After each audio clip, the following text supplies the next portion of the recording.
বিজ্ঞান ও প্রযুক্তি বিষয়ক অনুষ্ঠান অনুপরমাণু দেখার জন্য সকলকে আমন্ত্রণ জানাচ্ছি আমি নূরজাহান লুৎফা। এই অনুষ্ঠানে বিজ্ঞান ও প্রযুক্তির বিভিন্ন চমকপ্রদ বিষয় তুলে ধরা হবে। শুরুতেই চলুন দেখে নিই কি থাকছে আজকের অনুষ্ঠানে।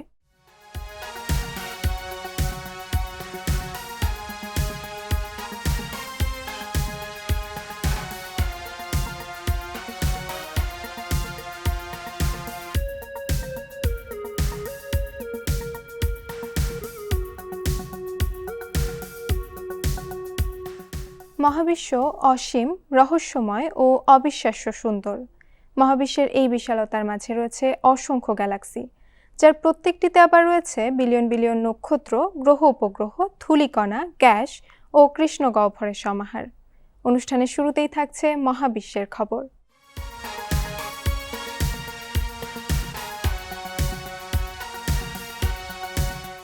পৃথিবী থেকে আমরা চাঁদ দেখি।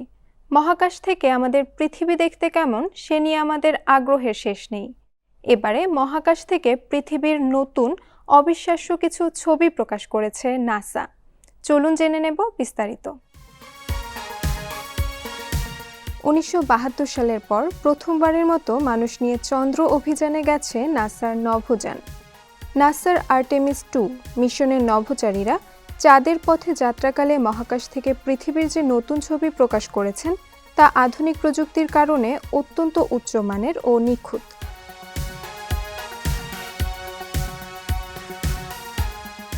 এই ছবিগুলোতে নীল সমুদ্র, আফ্রিকা ও ইউরোপ সহ বিভিন্ন মহাদেশের স্পষ্ট গঠন, সূর্যালোকের কারণে পৃথিবীর প্রান্তে উজ্জ্বল আভা, এমনকি রাতের অংশে শহরের আলোর ঝিলিকও দেখা যায়। কিছু ছবি মহাকাশযানের জানালা দিয়ে তোলা, যা দৃশ্যটিকে আরও বাস্তব করে তুলেছে। আর নভোচারীরা পৃথিবীকে অবিশ্বাস্য সুন্দর বলে বর্ণনা করেছেন। এই মিশনটি অ্যাপোলো যুগের পর প্রথম মানববাহী চাঁদ অভিযান। নভোচারীরা আধুনিক ক্যামেরা এবং স্মার্টফোন ব্যবহার করেও পৃথিবীর ছবি তুলেছেন। এই ছবিগুলো পৃথিবীকে নতুন করে দেখতে সাহায্য করছে আমাদের।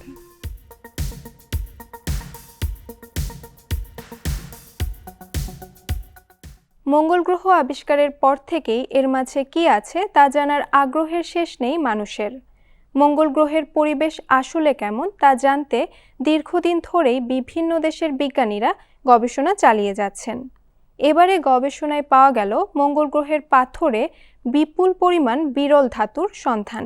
চলুন জেনে নেব বিস্তারিত। সম্প্রতি নাসার পার্সিভিয়ারেন্স রোভার মঙ্গল গ্রহের নেরেথওয়া ভ্যালিস নামের এক প্রাচীন নদী খাতে বিপুল পরিমাণে নিকেল ধাতুর উপস্থিতি শনাক্ত করেছে। মঙ্গল গ্রহের পাথরে এর আগে এত উচ্চমাত্রায় এই ধাতুর দেখা মেলেনি। বিজ্ঞানীরা মনে করছেন এই আবিষ্কার মঙ্গল গ্রহের রাসায়নিক ইতিহাস এবং সেখানে প্রাণের বাসযোগ্যতা নিয়ে চলা গবেষণায় বিভিন্ন রহস্যের জট খুলতে সহায়তা করবে।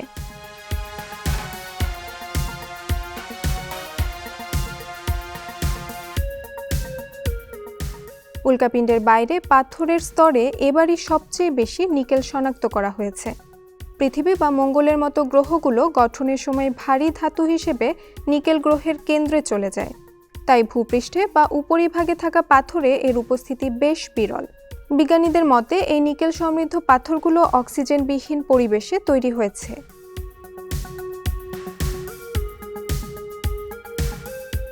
পৃথিবীতেও এমন পরিবেশে আয়রন সালফাইড এবং নিকেলের মিশ্রণ দেখা যায়, যা প্রাচীনকালের অণুজীব সমৃদ্ধ পরিবেশের একটি বড় প্রমাণ। নেরেথওয়া ভ্যালিসের এই পাথরগুলো একসময় পানি প্রবাহের কারণে আকৃতি পেয়েছে। ধারণা করা হচ্ছে কোনো উল্কাপিণ্ডের মাধ্যমে নিকেল এ এলাকায় এসেছিল এবং পরবর্তী সময়ে পানি প্রবাহে তা দ্রবীভূত হয়ে পাথরের স্তরে মিশে গেছে। পৃথিবীতে নিকেল অনেক অণুজীবের বেঁচে থাকার একটি অত্যাবশ্যকীয় উপাদান। নেরেথওয়া ভ্যালিসের পাথরে নিকেলের পাশাপাশি কার্বনযুক্ত জৈব যৌগ এবং সালফারের উপস্থিতিও পাওয়া গেছে।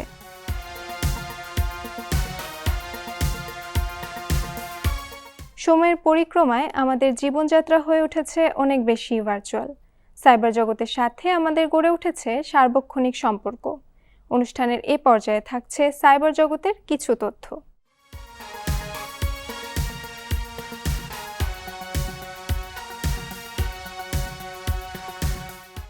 আমাদের প্রত্যেকের ব্যবহৃত ইলেকট্রনিক ডিভাইসে আলাদা আইপি অ্যাড্রেস থাকে, যা প্রত্যেকের নিজস্ব ও ইউনিক, অর্থাৎ আলাদা আলাদা।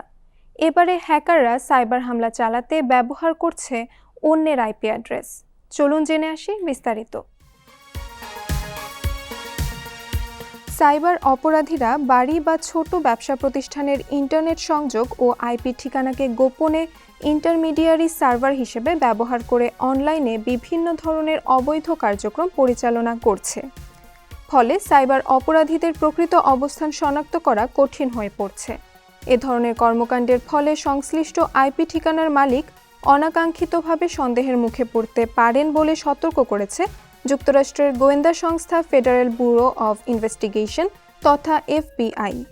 এফবিআইয়ের তথ্য মতে রেসিডেন্সিয়াল প্রক্সি প্রযুক্তির মাধ্যমে সাইবার অপরাধীরা সাধারণ ইন্টারনেট ব্যবহারকারীদের আইপি ঠিকানা ব্যবহার করে নিজেদের পরিচয় ও অবস্থান আড়াল করছে। এর ফলে ইন্টারনেট ব্যবহারকারীদের অজান্তেই তাদের বাড়ির ইন্টারনেট সংযোগ সাইবার অপরাধে ব্যবহৃত হওয়ার ঝুঁকি বাড়ছে। রেসিডেন্সিয়াল প্রক্সি এমন একটি প্রযুক্তি যেখানে ব্যবহারকারীর ইন্টারনেট অনুরোধ অন্য একটি ডিভাইসের মাধ্যমে পাঠানো হয়। ফলে ব্যবহারকারীর আসল অবস্থান গোপন থাকে এবং বৈধ আইএসপি প্রদত্ত আইপি ঠিকানা ব্যবহার করা হয়। সাইবার অপরাধীরা হ্যাক করা স্মার্ট টিভি, ফোন, রাউটার সহ বিভিন্ন আইওটি ডিভাইসের আইপি ব্যবহার করে অপরাধ করে। এতে দায় পড়ে প্রকৃত ইন্টারনেট ব্যবহারকারীর ওপর, যদিও বেশিরভাগ সময় তারা বিষয়টি বুঝতেই পারেন না। এই ধরনের আইপি সাধারণত দুইভাবে পাওয়া হয়, ব্যবহারকারীর সম্মতিতে বা সম্পূর্ণ অজান্তে। এই প্রযুক্তি ব্যবহার করে অপরাধীরা নিজেদের সাধারণ ব্যবহারকারী হিসেবে দেখিয়ে ম্যালওয়্যার ছড়ানো, ফিশিং, ভুয়া অ্যাকাউন্ট তৈরি, স্প্যাম পাঠানো, তথ্য চুরি, পাসওয়ার্ড ভাঙা, এমনকি অর্থ চুরির মতো বিভিন্ন সাইবার অপরাধ চালায়। আমরা আমাদের প্রতিদিনের জীবনে সাইবার প্রযুক্তির ওপরে নির্ভরশীল হয়ে পড়েছি, যা সুবিধার পাশাপাশি অসুবিধাও বাড়াচ্ছে। এবারে নেদারল্যান্ডসের একটি স্কুল নেটওয়ার্কে সাইবার হামলার কারণে বিপাকে পড়তে হয়েছে শিক্ষক ও শিক্ষার্থীদের। চলুন এই ঘটনার বিস্তারিত জেনে আসি। নেদারল্যান্ডসের একটি বৃহৎ শিক্ষা নেটওয়ার্কে সাম্প্রতিক সাইবার হামলার ঘটনা হাজারো শিক্ষার্থী, শিক্ষক ও অভিভাবকদের জন্য বড় ধরনের সমস্যার সৃষ্টি করেছে। এই নেটওয়ার্কটি স্কুলগুলোর কেন্দ্রীয় আইটি অবকাঠামো হিসেবে কাজ করে, যার মাধ্যমে শিক্ষার্থীরা অনলাইন ক্লাস, পড়াশোনার উপকরণ, অ্যাসাইনমেন্ট, ইমেল এবং পরীক্ষার প্রস্তুতির গুরুত্বপূর্ণ রিসোর্সে প্রবেশ করে থাকে। ফলে হামলার কারণে এই সেবাগুলো হঠাৎ অচল হয়ে পড়ায় অনেক শিক্ষার্থী তাদের পড়ার নোট, জমা দেওয়ার কাজ এবং প্রস্তুতির উপকরণ ব্যবহার করতে পারেনি। বিশেষ করে যাদের পরীক্ষা আসন্ন ছিল তাদের জন্য এটি বড় ধাক্কা হয়ে দাঁড়ায়। প্রাথমিকভাবে ধারণা করা হচ্ছে এটি একটি লক্ষ্যভিত্তিক সাইবার আক্রমণ, যা র্যানসমওয়্যার বা নেটওয়ার্ক বিঘ্ন ঘটানোর উদ্দেশ্যে করা হয়েছে, যার ফলে কর্তৃপক্ষ দ্রুত ঝুঁকি নিয়ন্ত্রণে আনতে সিস্টেমে প্রবেশ সীমিত করে, বহু ব্যবহারকারী পাসওয়ার্ড রিসেট করে এবং কিছু সেবা সাময়িকভাবে বন্ধ রাখে, যাতে আরও ক্ষতি না হয়।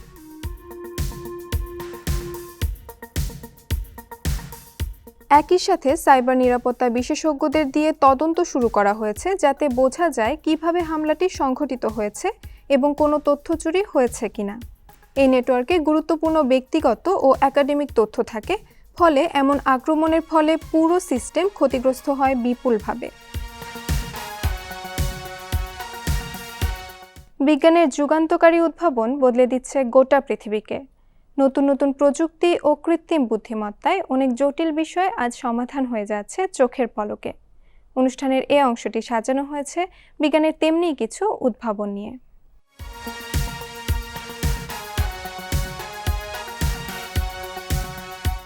অ্যাপ বা ওয়েবসাইটে লগইন করা এখন আমাদের দৈনন্দিন জীবনের অংশ হয়ে দাঁড়িয়েছে, কিন্তু এই কাজটি কখনোই খুব একটা সহজ নয়।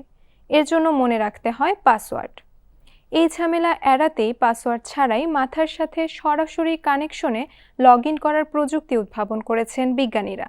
চলুন জেনে নেব বিস্তারিত।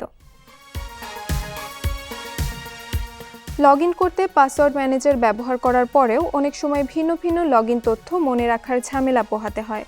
ফিঙ্গারপ্রিন্ট বা ফেস স্ক্যানের মতো বায়োমেট্রিক প্রযুক্তি কিছুটা স্বস্তি দিলেও সেগুলোর নিজস্ব নিরাপত্তা ঝুঁকি রয়েছে। এ সমস্যা সমাধানে বিজ্ঞানীরা সম্পূর্ণ ভিন্ন এক পদ্ধতি নিয়ে এসেছেন। এ পদ্ধতি মূলত ব্যবহারকারীর অজান্তেই তার মাথার খুলির ভেতর তৈরি হওয়া কম্পনের ওপর ভিত্তি করে কাজ করে। এই সমস্যার সমাধানে ভাইটাল আইডি নামক নতুন প্রযুক্তির উদ্ভাবন করেছেন বিজ্ঞানীরা।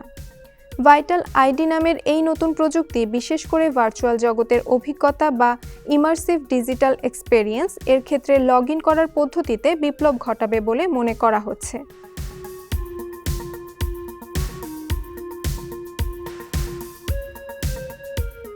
পাসওয়ার্ড টাইপ করা বা মুখ স্ক্যান করার পরিবর্তে এখন শরীরের সূক্ষ্ম নড়াচড়ার মাধ্যমেই লগ ইন করা সম্ভব হবে। New jersey institute of technology, temple university এবং টেক্সাস A&M ইউনিভার্সিটির গবেষকদের যৌথ উদ্যোগে এই গবেষণা পরিচালিত হয়েছে। ভাইটাল আইডি প্রযুক্তিটি শ্বাস-প্রশ্বাস ও হৃদস্পন্দনের ফলে উৎপন্ন কম্পন ব্যবহার করে। এই সূক্ষ্ম কম্পনগুলো ঘাড়ের মধ্য দিয়ে মাথার খুলিতে পৌঁছয়। যেহেতু প্রত্যেক মানুষের হাড়ের গঠন এবং টিস্যু কিছুটা ভিন্ন, তাই এই কম্পনের ধরনও ফিঙ্গারপ্রিন্টের মতোই স্বতন্ত্র বা আলাদা হয়। সিস্টেমটি শ্বাস-প্রশ্বাস বা হৃদস্পন্দনের সঙ্গে যুক্ত সূক্ষ্ম কম্পনগুলোই গ্রহণ করছে, এটি তা নিশ্চিত করে। কম্পিউটার মডেলের মাধ্যমে গবেষকরা দেখেছেন যে এই নড়াচড়াগুলো হুবহু নকল করা অত্যন্ত কঠিন। কেউ যদি অন্য কারো শ্বাস-প্রশ্বাসের ভঙ্গি নকল করার চেষ্টাও করে, তবে অন্য একজনের খুলির মধ্য দিয়ে কম্পন যেভাবে প্রবাহিত হয় তা হুবহু তৈরি করা অনেক বেশি জটিল।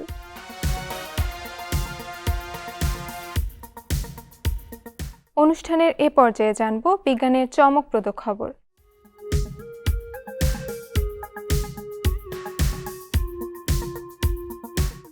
মানুষের বিনোদন ও গণিত চর্চার ইতিহাসে এক নতুন অধ্যায় যুক্ত হতে চলেছে। পাওয়া গেছে 12,000 বছরের পুরনো পাশার সন্ধান। চলুন জানব বিস্তারিত। সাম্প্রতিক এক গবেষণায় উত্তর আমেরিকায় 12,000 বছরের বেশি পুরনো পাশা বা জোয়ার ঘুঁটির সন্ধান পাওয়া গেছে। এই আবিষ্কার আগের সব রেকর্ড ভেঙে দিয়েছে, কারণ এর আগে এশীয় বা মধ্যপ্রাচ্যের সংস্কৃতিতে পাওয়া পাশাগুলোকে বিশ্বের প্রাচীনতম বলে মনে করা হতো। আমরা বর্তমানে যে ছক্কা বা লুডোর ঘুঁটি দেখি, এই প্রাচীন পাশা দেখতে তেমন ছিল না। এগুলো ছিল মূলত হাড় বা কাঠের তৈরি দ্বিমুখী বস্তু। অনেকটা মুদ্রা নিক্ষেপের মতো করে এগুলো ব্যবহার করা হতো। দুই পিঠে ভিন্ন ভিন্ন রঙের প্রলেপ বা দাগ থাকতো, যা থেকে খেলার ফলাফল বা র্যান্ডম আউটকাম নির্ধারিত হতো। এসব বস্তু হাড় বা কাঠের তৈরি এবং দ্বিমুখী। পাশায় দুই পিঠের পার্থক্য স্পষ্ট করার জন্য রং বা বিশেষ চিহ্ন ব্যবহার করা হয়েছে। এগুলোর উপরিভাগ সমতল বা সামান্য বাঁকানো। আকার ও আকৃতি এমন ছিল যাতে একসঙ্গে অনেকগুলো হাতে নিয়ে মেঝেতে ছুঁড়ে মারা যায়। এতদিন ঐতিহাসিকেরা মনে করতেন পাশা খেলা বা সম্ভাবনা সংক্রান্ত ধারণা কেবল এশিয়া ইউরোপের উদ্ভাবন, কিন্তু এই আবিষ্কার সেই ধারণা বদলে দিতে পারে। এই পাশাগুলোর মধ্যে সবচেয়ে প্রাচীন ফলসাম সংস্কৃতির, যা প্রায় 12,200 থেকে 12,800 বছর পুরনো। এমনকি একটি গুটি ক্লোভিস মানুষের সময়কার হতে পারে, যা প্রায় 13,000 বছরের প্রাচীন। এর আগে এশিয়া বা মধ্যপ্রাচ্যে পাওয়া প্রাচীনতম পাশার বয়স ছিল মাত্র 5,500 বছর। আমেরিকান আদিবাসীরা গণিত এবং দৈবচয়নের এই ধারণা অন্তত 1000 বছর আগে থেকেই রপ্ত করেছিল। ইতিহাসবিদদের মতে পাশা বা জুয়ার উদ্ভাবন কেবল বিনোদনের জন্য নয়, মহাবিশ্বের অনিশ্চয়তা এবং সম্ভাবনা বোঝার ক্ষেত্রে মানবজাতির প্রথম পদক্ষেপ। ম্যাডেন তার গবেষণায় উল্লেখ করেছেন, এই খেলা কেবল জুয়া ছিল না, একই সঙ্গে আদিবাসী গোষ্ঠীগুলোর মধ্যে সামাজিক সংহতি ও সংমিশ্রণের একটি শক্তিশালী মাধ্যম হিসেবে কাজ করত। টিপস আমাদের জীবনকে আরও সহজ করে দেয়। নিজের ব্যবহারের জিনিসকে আরও সহজ ও কার্যকরীভাবে ব্যবহার করতে শেখায়, যা আমাদের সময় ও কষ্ট বাঁচিয়ে দেয়। অনুষ্ঠানের এ পর্যায়ে থাকছে তেমনি গুরুত্বপূর্ণ টিপস।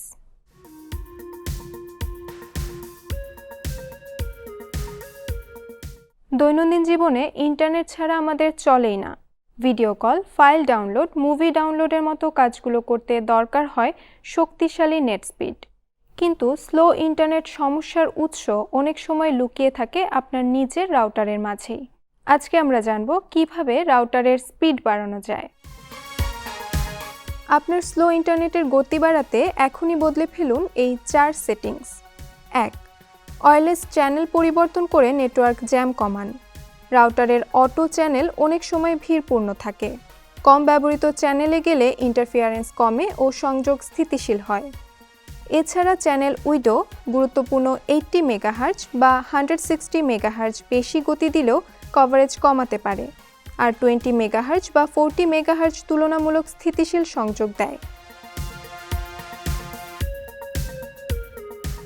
2. QoS বা কোয়ালিটি অফ সার্ভিস সেটিংস ঠিক করে গুরুত্বপূর্ণ ডিভাইসকে অগ্রাধিকার দিন। রাউটারের QoS সেটিংস নির্ধারণ করে কোন ডিভাইস কত ব্যান্ডউইথ পাবে। যদি সব ডিভাইস সমান গুরুত্ব পায় তাহলে স্মার্ট বাল্ব বা প্লাগের মতো ডিভাইসও অপ্রয়োজনীয়ভাবে নেটওয়ার্ক ব্যবহার করে গুরুত্বপূর্ণ কাজকে ধীর করে দিতে পারে। QoS ব্যবহার করে আপনি ল্যাপটপ, টিভি বা গেমিং ডিভাইসকে অগ্রাধিকার দিতে পারেন, ফলে ভিডিও কল বা স্ট্রিমিং আরও মসৃণ হবে। 3. রাউটারের ফার্মওয়্যার আপডেট করুন।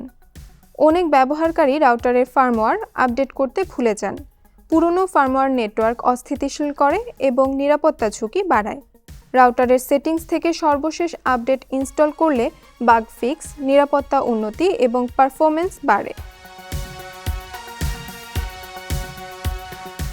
4.